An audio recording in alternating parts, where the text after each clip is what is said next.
नमस्कार साथियों, निजी विद्यालयों में आरटी के अंतर्गत प्रवेशित विद्यार्थियों का भौतिक सत्यापन अतिशीघ्र किया जाना है। इसके लिए भौतिक सत्यापन दलों का गठन भी हो चुका है।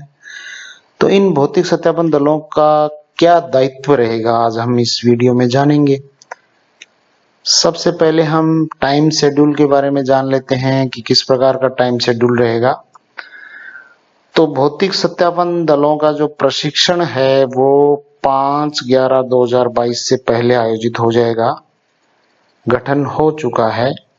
भौतिक सत्यापन का कार्य विद्यालय में जाके 21 नवंबर 2022 से पहले करना है और संबंधित विद्यालय को भौतिक सत्यापन रिपोर्ट आरटी पोर्टल पर अपलोड करके लॉग करना है। वो भौतिक सत्यापन की दिनांक से 7 दिवस के भीतर।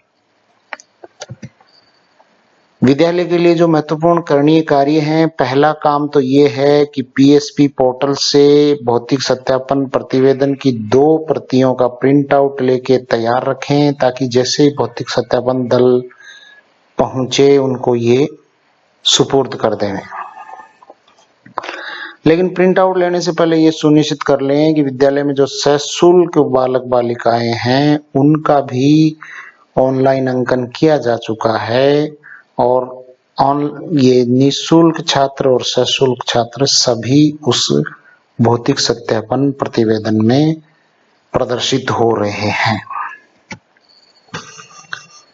नियमों में हम अगर बात करें तो सबसे पहली बात है कि पहली क्लास में जो एडमिशन्स हैं, कुल एडमिशन्स के 25% ही विद्यार्थियों को निःशुल्क सीटों पर एडमिशन दिया जा सकता है। जैसे किसी विद्यालय में कक्षा 1 में कुल नामांकन 40 है तो 10 विद्यार्थियों को ही पहली कक्षा में निःशुल्क सीटों पर एडमिशन दिया जा सकता है। कक्षा 2 से 8 में यह अनुपात नहीं देखा जाना है, क्योंकि ये गत वर्षों के एडमिशन्स है और हर ऊपर की क्लास में यह अनुपात रहना जरूरी नहीं है।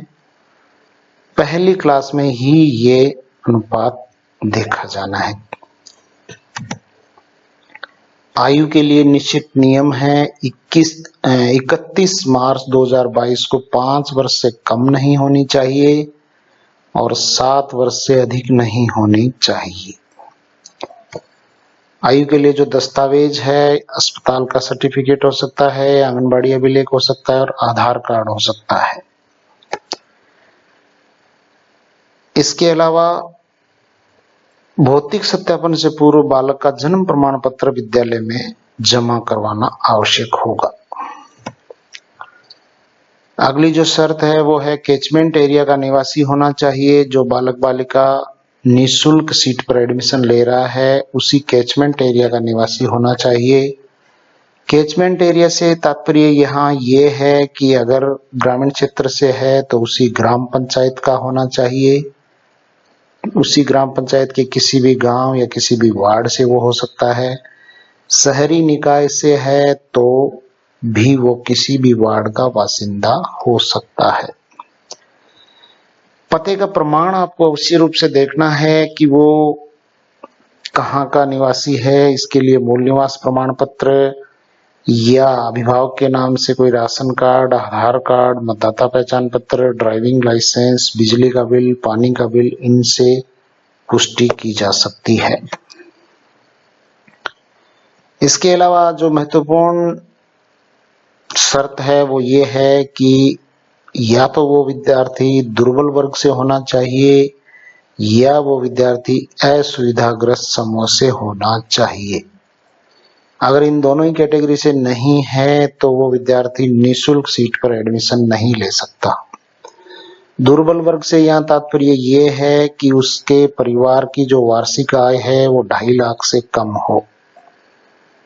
असुविधाग्रस्त समूह से यहाँ तात्पर्य ये है कि वो एससी का बालक बालिका हो सकता है, एसटी का हो सकता है, अनाथ बालक हो सकता है, किसी गंभीर रोग से पीड़ित हो सकता है, युद्ध विधवा के बालक बालिका हो सकते हैं, निःशक्त हो सकते हैं या पिछड़ा वर्ग या विशेष पिछड़ा वर्ग जिनकी वार्षिक आय वो 2.5 लाख से कम है वो हो सकते हैं और बीपीएल हो सकते हैं।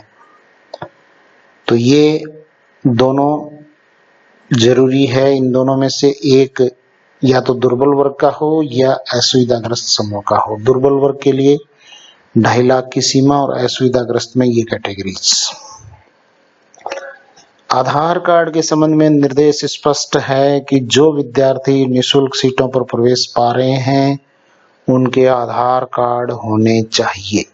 अगर आधार कार्ड नहीं है तो आधार नामांकन की रसीद भी मान्य होगी। अगर आधार नामांकन की रसीद भी नहीं है तो अभी भी समय है, उसका आधार नॉमिनेशन करवा के उसकी रसीद आवश्यक रूप से लेनी है। इसके अभाव में उस विद्यार्थी को निःशुल्क सीट पर नहीं रखा जा सकता। इसके अलावा आधार कार्ड के संबंध में एक महत्वपूर्ण निर्देश ये भी है कि अगर बालक बालिका का स्कूल रिकॉर्ड में नाम और आधार कार्ड में नाम, पिता के नाम में किसी प्रकार की भिन्नता है, आंशिक रूप से भिन्नता है, जन्म दिनांक में भी भिन्नता हो सकती है, तो इनको इग्नोर करना है, उसके प्रवेश को निरस्त नहीं करना है। होना चाहिए, आंशिक भिन्नता उसमें हो सकती है। फीस संबंधी निर्देश ये है कि फीस के जो दस्तावेज हैं उनको आप अच्छे तरीके से देख लें। रसीद book, cash book, bank passbook, fees संधारण रजिस्टर, वाउचर पंजिका, इनको आप अच्छे ढंग से देख लें। विभिन्न प्रमाण पत्र है वो किस डेट तक बने हुए होने चाहिए, तो वो है लॉटरी की दिनांक से पहले के 29/9/2022 से पहले के होने चाहिए। जो भी आवेदन पत्र के साथ संलग्न है वो सब 29/9/2022 से पहले के होने चाहिए। लेकिन गत वर्षों के जो प्रवेशित विद्यार्थी है, कक्षा 2 से 8 तक के जो विद्यार्थी है, उनके लिए आय प्रमाण पत्र के लिए निर्धारित अंतिम तिथि क्या होगी, वो है प्रवेश के लिए जो अंतिम तिथि है वही उनके डॉक्यूमेंट जमा कराने की, यानी वो अब तक भी जमा करवा सकते हैं। आप भौतिक सत्यापन से पहले की डेट में उसके पास आय प्रमाण पत्र जमा हो जाना चाहिए।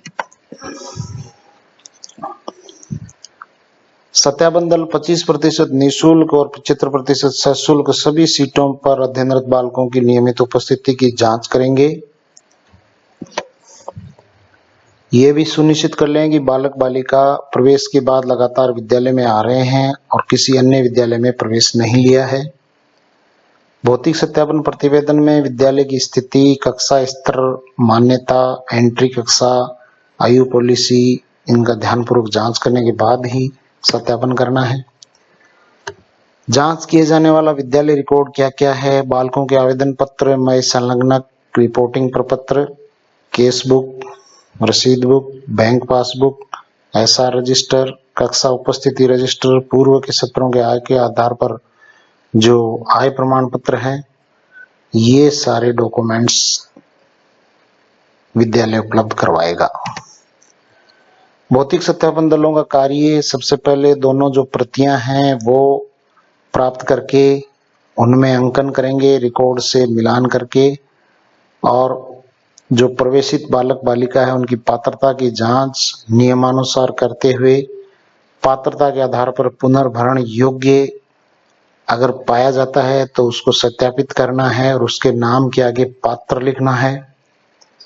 और जो बालक प्रवेश हेतु किसी भी कारण से अपात्र पाया जाता है तो उसके नाम के आगे अपात्र लिखकर अयोग्य होने के कारणों का कोड अंकित करना है। वो कोड उस प्रपत्र में दिए हुए होंगे। वो कोड जैसे मान लो जाति प्रमाण पत्र नहीं है, असुविधाग्रस्त समूह से है, दुर्बल वर्ग से है और उसका आय प्रमाण पत्र नहीं है तो उसके लिए कोड मिलेगा आपको, वो कोड अंकन करना। प्रतिवेदन में भरी सूचनाओं में यदि कोई भिन्नता है, गलत है, तो उस पर गोला करके सही उसके पास लिख दें। लेकिन ध्यान ये रखें कि निरीक्षण प्रतिवेदन की दोनों प्रतियों में लिखें। सत्यापन दल के द्वारा नव प्रवेशित बालकों के आवेदन पत्रों की जांच कैसे करनी है। दुर्बल वर्ग का है तो आपको आय प्रमाण पत्र देखना है, 2.5 लाख से कम का आय प्रमाण पत्र होना चाहिए और लॉटरी के दिनांक से पहले का होना चाहिए। असुविधाग्रस्त समूह का है तो उससे संबंधित जो प्रमाण है, जैसे मान लो एससी का है तो एससी का सर्टिफिकेट, एसटी का है तो एसटी का सर्टिफिकेट, विकलांग है, दिव्यांग है तो उसका सर्टिफिकेट, और वो डेट है वो लॉटरी निकलने के दिनांक से पहले का होना चाहिए। प्रवेश हेतु निर्धारित कैचमेंट एरिया का निवासी होने का प्रमाण और प्रवेश के लिए कक्षा अनुरूप आयु संबंधी पात्रता पूरी करने का आधार, ये भी आपको चेक कर लेना है और इनसे संबंधित प्रमाण पत्रों की भी जांच कर लेनी है। आयु संबंधी जो प्रमाण है वो आपको जन्म प्रमाण पत्र या जो 3 तरह के दस्तावेज अन्य बताए थे वो आपको मानने हैं। दल के द्वारा जिन भी अभिलेखों का अवलोकन किया जाए उन पर लघु हस्ताक्षर भी किए जाएं। सत्यापन प्रतिवेदन 2 प्रतियों में तैयार करना है और सत्यापन दिवस को ही 1 प्रति विद्यालय को सौंप देनी है और उन्हें यह निर्देश देना है कि इस प्रति को 7 दिवस के भीतर आरटी पोर्टल पर अपलोड कर दें। दूसरी प्रति संबंधित कार्यालय को उपलब्ध करवा दी जानी है और उसके साथ दूसरी प्रति के साथ जो आरटी के अंतर्गत प्रवेशित समस्त विद्यार्थी हैं उनके आधार कार्ड की प्रति या जिनका आधार कार्ड नहीं बना है उन्हें आधार नामांकन की प्रति संलग्न करके संबंधित कार्यालय में जमा करवानी है। एक महत्वपूर्ण बात यह है कि भौतिक सत्यापन रिपोर्ट के प्रत्येक पृष्ठ पर सत्यापन दल के दोनों सदस्यों के हस्ताक्षर अनिवार्य है। ये प्रत्येक पृष्ठ पर साइन करने हैं। थैंक्स ए लॉट, धन्यवाद। अगर ये जानकारी आपको पसंद आई हो तो आप मेरा चैनल सब्सक्राइब कर सकते हैं। इससे